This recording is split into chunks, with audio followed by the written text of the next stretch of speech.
So it's been over a month since my mom's passing, and a lot has happened since. I am in a different timeline because what I used to feel was the environment that I needed to be in, or the environment that I was living, experiencing, is no longer in alignment, or rather it just feels different. It's not where I am today is different. And different in that I'm spending more time with my son and his girlfriend or his partner. And I'm also spending a lot more time with myself, prioritizing my needs, my desires, and really loving myself.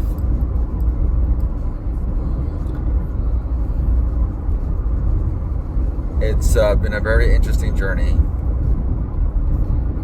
The desire to revisit and actually experiencing traveling all over Europe and visiting family abroad has come back again,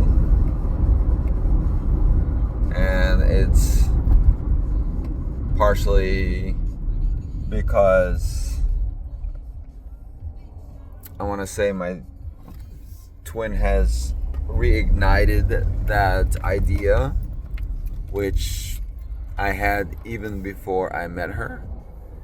And so, because I actually wanted to visit Budapest in Hungary, prior to the Ukrainian war. And when the Ukrainian war started, I actually wanted to volunteer to help in Ukraine, to help the Ukrainian people fight against the Russians. That just, I would say my higher self, source, God, had a different plan, because I just couldn't line it up. And it makes sense because I feel that's how I met my twin and had to go through what I did with her to unpack my childhood wounds and to rebuild myself, or remember who I am, rather, more accurately,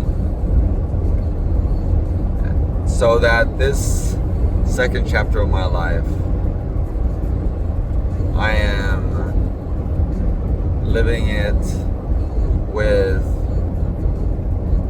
having healed my childhood trauma and healed generational trauma, because I see that what I've experienced has also been a pattern in my family.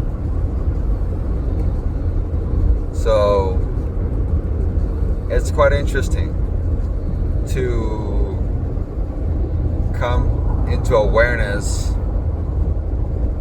of things that I have, such as soul contracts, such as childhood wounds, trauma, and not abandoning myself and listening to my intuition and trusting the universe, trusting in my higher self, trusting in my divine guides. It's been an interesting journey. I've written a book that I wish to revisit and revise. I've gotten closer to the people that have been in my life, and even closer to a dear friend that I met after my separation, and continue to be a dear friend to me. It's amazing what we go through in life and what we experience and learn from. And I can just see that there's more coming, more expansion. Anyway, I'm saying all this to say that I've made an effort to be present in my parents' life. And before my mother passed away, I was making time to see them, to visit them, and to hang out with them. And so, even more so now that my mother has passed away, I want to make sure that my stepfather isn't alone. He lives an hour. I mean, they live an hour, more than an hour away, and that's highway miles, so it's a distance. So this Saturday morning, I figured I would have brunch with him before I head into work. Make time for him, like I am making time for my son, because I realize that my presence is a light to their world. So that's my gift, and I'm exercising and practicing that. So find your purpose. Know who the people are that are important to you in your life, and spend more time with them, because they will always support you no matter what. And live life trusting that source, that your higher self, that God, your divine guides are protecting you and wanting only the best for you. And at the end of the day, they support what you want to experience in life, because we are all one, and you do have a destiny, and you are the driver of that destiny. Remember, you are cherished, adored, loved, and created in God's image, because you are of His essence and because you are one with Him. Therefore, you are powerful.